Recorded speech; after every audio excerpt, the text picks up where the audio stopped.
Olá, meus queridos amigos do Mensageiro de Luz.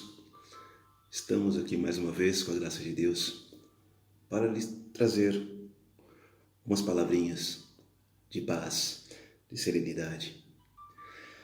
Atendendo mais uma vez o convite do meu querido Celso, vamos prosseguir hoje com o Evangelho, né? E abrindo esses trabalhos, vamos primeiro orar, vibrar por nossos irmãos necessitados, por aqueles que sofrem tanto com a miséria, com a dor física e dor da alma, aqueles que sofrem com a solidão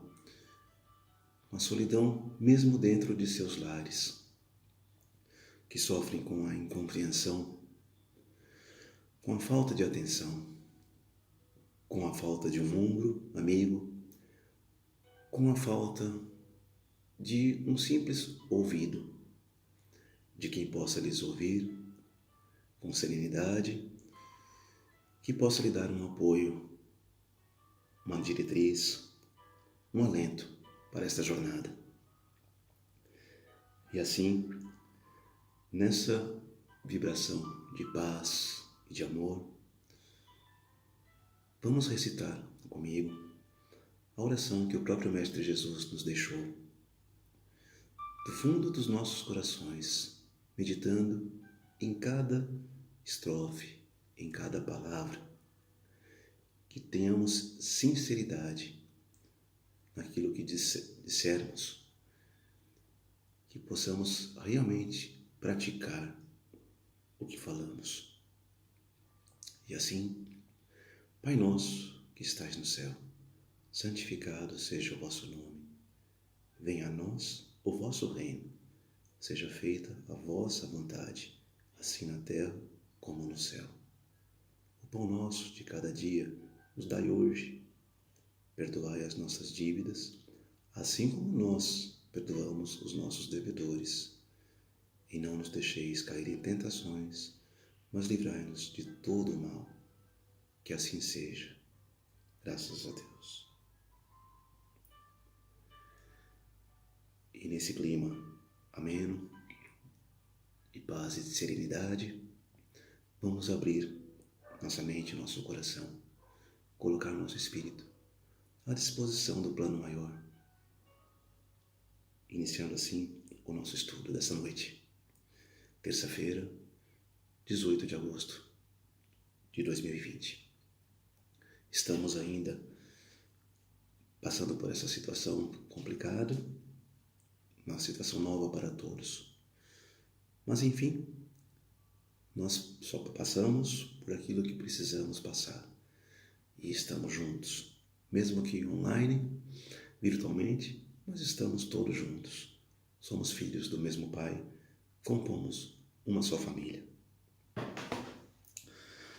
O Evangelho de hoje foi tirado do livro Caminho, Verdade e Vida, do nosso querido Chico Xavier, ditado pelo seu guia Emmanuel, e hoje é o capítulo 70, que tem por título Poderes Ocultos. Esse capítulo foi baseado no versículo do Evangelho de Marcos, que diz assim: E onde quer que ele entrava, fosse nas cidades, nas aldeias, nos campos, depunham os enfermos nas praças e lhe rogavam que os deixasse tocar, ao menos na orla do seu vestido. E todos que nele tocavam, saravam. Marcos, capítulo 6, versículo 56.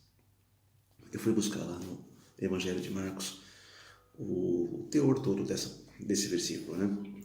E essa passagem se dá exatamente logo após, né, a primeira multiplicação dos peixes e dos pães. Nós sabemos que Jesus, depois de um de seus maravilhosos sermões, quis que os discípulos alimentassem aquele povo, aquela multidão que estava o acompanhando. E era muita gente, perto de 5.000 pessoas. E eles falaram: mas mestre, nós temos aqui só 5 pães e 2 peixes. E ele disse: tragam a mim esses pães e esses peixes. Eles trouxeram então os cestos com os pães e os peixes. Jesus abençoou aquele alimento e disse aos discípulos: distribuam a esse povo. E eles distribuíram. alimentaram todos e ainda sobrou muita coisa, né? E ninguém entendia como pode isso. De onde vem esse poder? Não bastasse esse fato, Jesus ainda disse para eles, depois de terminado aquele banquete abençoado: subam na barca, atravessem o lago, né, e vão lá para Betsaida, que era uma cidade que ficava às margens daquele lago que eles estavam. E ele falou que eu mesmo vou despedir esse povo. Ele subiu para o monte para despedir aquela multidão e ainda orar mais um pouquinho. E nisso os discípulos subiram no barco e foram para Betsaida. No meio lá do lago veio uma tempestade e eles ficaram apavorados. Estavam com medo de naufragar, morreram todos afogados. Nisso, Jesus, percebendo, foi até eles. Foi até eles. Como? Andando sobre as águas. Os discípulos, quando viram o mestre caminhando sobre aquele lago revolto, aquelas ondas, com aquela tranquilidade, serenidade de sempre, ficaram assustados. Estamos vendo um fantasma, que é isso? E Jesus, então, se aproxima deles e fala: homens de pouca fé, confiem, né? Daí ele subiu no barco, fez que as águas se acalmassem e foram até a cidade de Betsaida. E nisso eles ficaram maravilhados. Como pode, né? De onde vem esse poder? Quem é esse homem? Né? Então, fica aqui a nossa reflexão. De onde vem esse poder? Poder oculto de Jesus? Poder do mais alto? Como ele manipulava tudo isso? Vamos ler aqui o que Emmanuel nos diz. Não raro surgem nas fileiras espiritualistas estudiosos afoitos a procurarem, de qualquer modo, a aquisição de poderes ocultos que lhes confira a posição de evidência. Comumente, em tais circunstâncias, enchem-se das afirmativas de grande alcance. O anseio de melhorar-se, o desejo de equilíbrio, a intenção de manter a paz constituem belos propósitos. No entanto, é recomendável que o aprendiz não se entregue a preocupações de notoriedade, devendo palmilhar o terreno dessas cogitações com a cautela possível. Nós que estamos há algum tempo na seara espírita, realmente nos deparamos com isso. Talvez até nós mesmos já passamos por essa situação com nossa própria culpa. Como toda novidade, nós queremos desfrutar daquele banquete de forma plena, tudo de uma vez. Então, entramos no centro espírita e já queremos ver fenômenos mediúnicos, queremos ver psicografias, queremos ver psicofonias e demais comunicações entre os dois planos. Queremos nós mesmos participar disso. Eu quero ver, quero ouvir, né? Quero ter o poder de cura. O anseio de melhorar-se é pertinente ao ser humano. Todo mundo quer evoluir, quer crescer em qualquer setor que ele se encontre. Mas o aprendiz tem a recomendação de não se entregar a vaidades pessoais, a anseios desmedidos, né? A querer ficar famoso, notoriedade, né? Ele tem que ir galgando passo a passo essa escada evolutiva. Tem que estar realmente preparado para a missão que lhe foi confiada. Esses dias eu estava revendo aquele filme maravilhoso do Divaldo, de O Mensageiro da Paz. E algumas cenas me chamaram muita atenção. Uma delas, né, em várias delas, Joana de Ângeles, entre aspas, dá um puxão de orelha no Divaldo, dizendo para ele ter calma, não querer crescer tão rápido. Ela nem se deixava ele se dizer espírita. Ela falava: você é quase espírita, você está se preparando ainda. Teve um fato narrado no filme, que é da vida do Divaldo mesmo, que ele foi convidado a fazer uma palestra, proferir uma palestra lá em Sergipe. Ele estava na Bahia, né? E o obsessor dele o estimulou. Não, vai. O que aconteceu ali? Entrou um pouco de vaidade pessoal, vontade de ficar notável, né? E ele aceitou. Chegando lá naquela assembleia, ele foi ao microfone falar e não conseguia proferir nenhuma palavra, né? Ele sentiu medo. O que eu estou fazendo aqui agora? Por que eu aceitei isso, né? E nesse momento, veio um espírito protetor do lado dele, que era Humberto de Campos, e disse: fica firme, você vai falar o que eu te disser. Mas não é por você, é por essas pessoas que estão aqui, que vieram te ouvir. Eles não têm culpa. E você aprenda a sua lição. Daí ele proferiu uma palestra maravilhosa, ditada pelo Humberto de Campos. E no filme tem a cena da Joana e do Humberto conversando com ele. Tudo tem seu tempo, né? Você não pode querer ser notável, né? Você tem que ser apenas um instrumento. Nada é por você. Tem que obedecer ao plano espiritual, obedecer às determinações superiores. E isso foi um aprendizado para ele. E para quem assiste também o filme, para quem lê sobre a história do Divaldo, é um aprendizado para todos nós.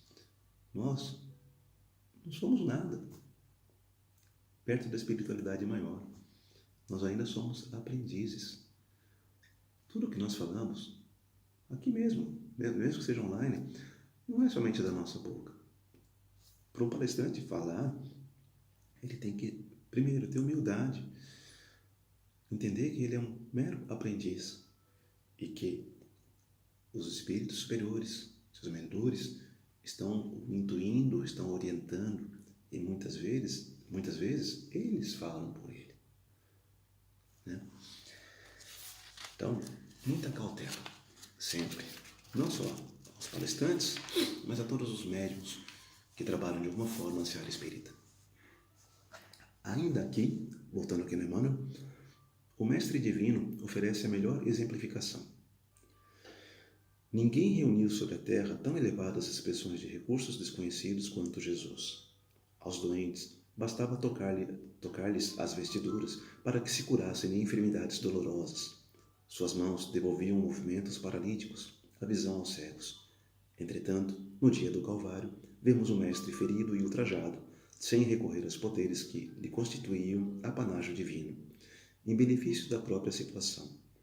Havendo cumprido a lei sublime do amor, no serviço do Pai, entregou-se à sua vontade, em se tratando dos interesses de si mesmo. A lição do Senhor é bastante significativa. Ou seja, Jesus veio servir. Ele veio para nos ensinar, nos deixou essa lição maravilhosa do amor, mas, antes de tudo, apesar da sua grandiosidade, né, ele veio nos servir. E como serviu?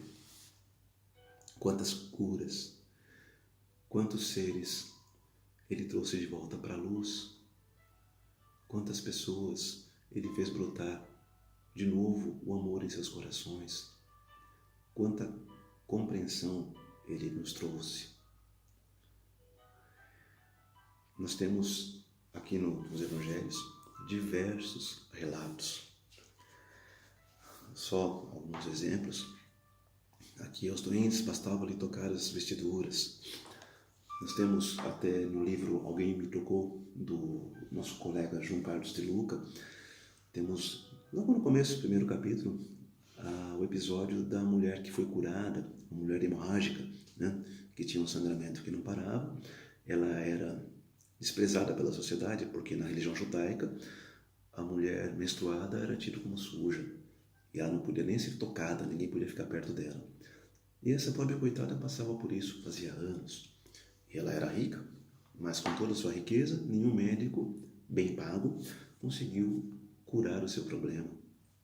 Quando ela soube que Jesus estava na sua cidade pregando, ela foi lá no meio daquela multidão se arrastando, conseguiu chegar perto dele e tocou a barra das suas vestes, da sua túnica.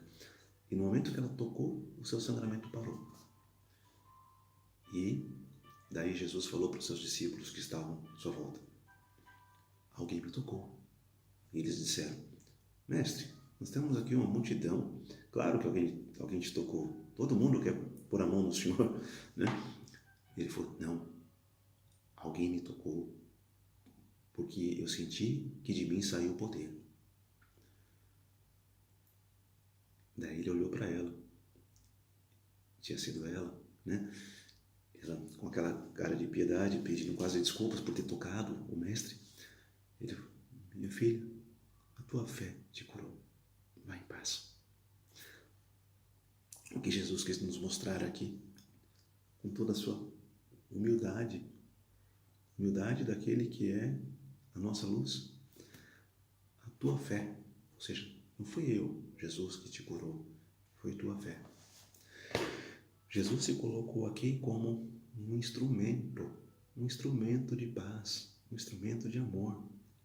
Em nenhum momento dos evangelhos, seja na cura do cego lá na porta do templo, seja na cura do paralítico, em todas as curas que ele fez, ele nunca dizia: eu te curei, eu sou poderoso.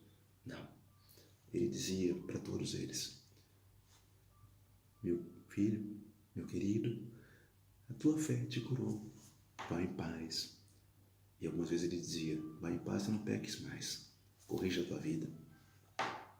Jesus manipulava a energia do universo, que vinha do plano maior, simplesmente transportava para aquele irmão amado.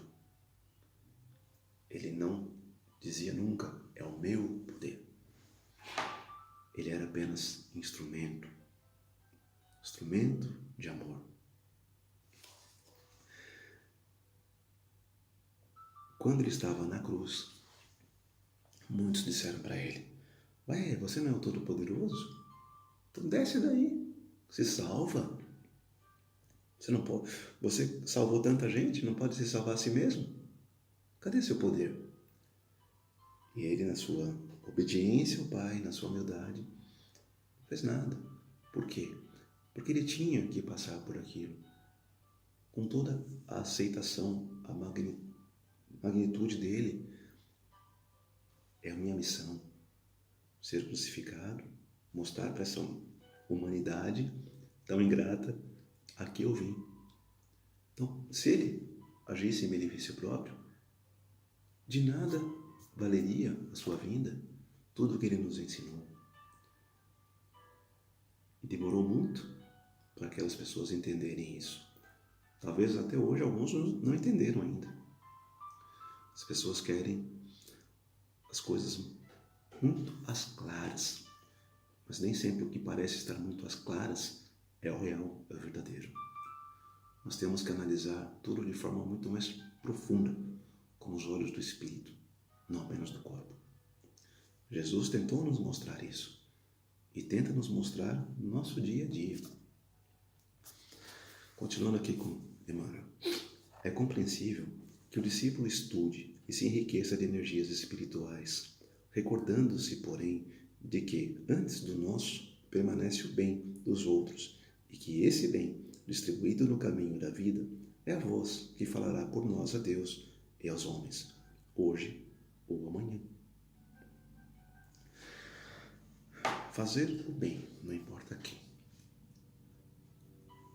A palavra principal da doutrina espírita é caridade, é amor. Fazer o bem. Jesus nos disse: ama teu próximo como a ti mesmo.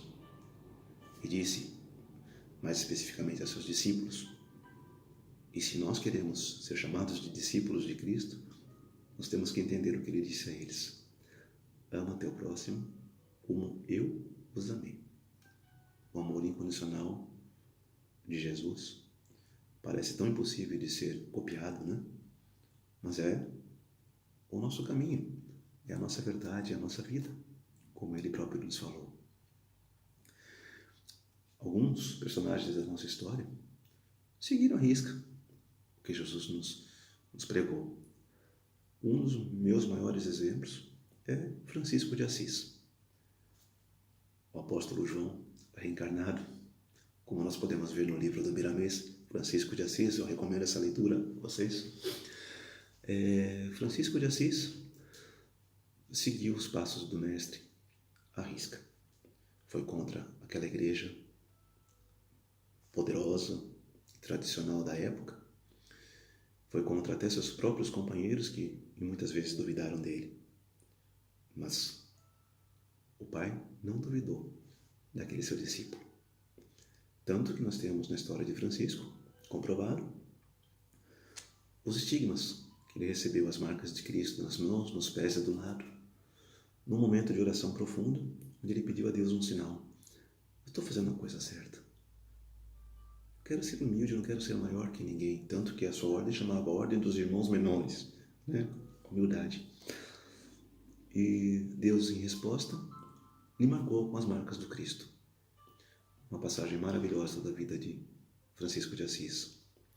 E depois ele ainda nos deixa uma oração maravilhosa que está gravada na história da humanidade há séculos e que começa com uma frase de um impacto muito grande, que para o bom entendedor já basta. Senhor, fazei de mim instrumento de vossa paz.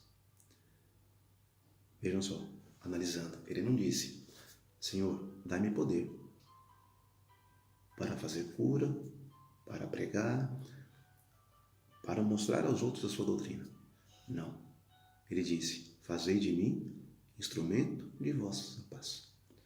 Ele se coloca como serviçal. Faz de mim um instrumento. É assim que nós devemos nos considerar instrumentos de paz. O poder de Deus está em cada um de nós. Jesus falou muitas vezes aos seus discípulos, isso está em vários relatos dos evangelhos.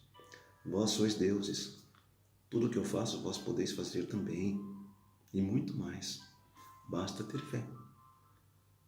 Ele disse em alguns momentos, se vocês tiverem fé do tamanho de um grão de mostarda, né, em comparação com o que eles estavam mostrando naquela ocasião, já seria muito. Como está a nossa fé? O tamanho de um grão de mostarda? Será que nós estamos realmente dispostos a ser instrumentos de paz? Isso vale para nós da Seara Espírita, em especial para os trabalhadores.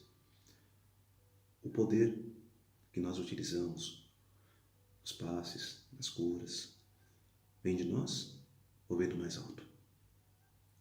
Chico Xavier, o próprio Divaldo, quando recebiam as mensagens, quando traziam consolo a pais e mães desesperados pela perda dos filhos, pessoas doentes, e quando lhes agradeciam, o que eles respondiam? Não me agradece, eu sou apenas um mensageiro. O que nós somos? Fica aí a reflexão. Poderes ocultos que não são nossos. Vem de algo muito maior. Mas nós podemos nos sentir felizes por ser instrumentos, por sermos canais por onde passa esse poder. Poder esse de amor que vem de Deus, que também nos faz bem. Quando transportamos esse poder aos outros, damos felicidade, damos bem-estar a um irmão, é a nós mesmos que estamos fazendo o bem. Eu vou finalizar contando uma historinha rápida, que não é uma ficção, mas um relato, que consta de uma das biografias mais fidedignas do apóstolo Lucas. Foi escrito pela historiadora inglesa Taylor Caldwell, e eu gosto muito dessa passagem, que mostra claramente o que nós somos, o que nós podemos ser. Lucas, né, estava ainda na sua juventude em Roma. Ele tinha título de cidadão romano também por sua família, que era ligada aos alguns patrícios romanos, né? E ao próprio imperador Tibério, ele fazia parte do seu círculo de amizade, foi inclusive médico do imperador Tibério. Só que Lucas estava numa agonia, porque ele não estava conseguindo compreender a razão da sua própria vida. Ele tinha sentimentos controversos. Ele via coisas erradas na aristocracia romana, na sociedade romana, e via miséria, via pobreza, via sofrimento. Ele queria de alguma forma ajudar essas pessoas e sentia-se preso à sociedade que ele pertencia. Então, uma noite, ele estava caminhando por Roma, pelos bairros mais afastados. Ele gostava de andar por ali para ver a miséria do povo. Ele se condoía, né? Não é que ele gostava de ver a miséria, mas ele gostava de conhecer o outro lado para enriquecer o seu pensamento no sentido de fazer o bem. E se deparou com uma cena, um beco escuro, né, de um casal conversando, assim, sem se tocar. Mas ele notou o amor entre os dois e o desespero de um e de outro. Chegando mais perto, ele notou que o moço, o homem, estava todo enrolado com panos e percebeu que era um dos leprosos excluídos de Roma. Sim, naquela sociedade, quem contraía a hanseníase, a lepra, não podia ficar em sociedade, não podia morar ali com a sua própria família. Eles eram excluídos. Eles iam para um lugar realmente chamado Vale dos Excluídos. Lhes era proibido adentrar na cidade, era proibido chegar até perto dos seus parentes.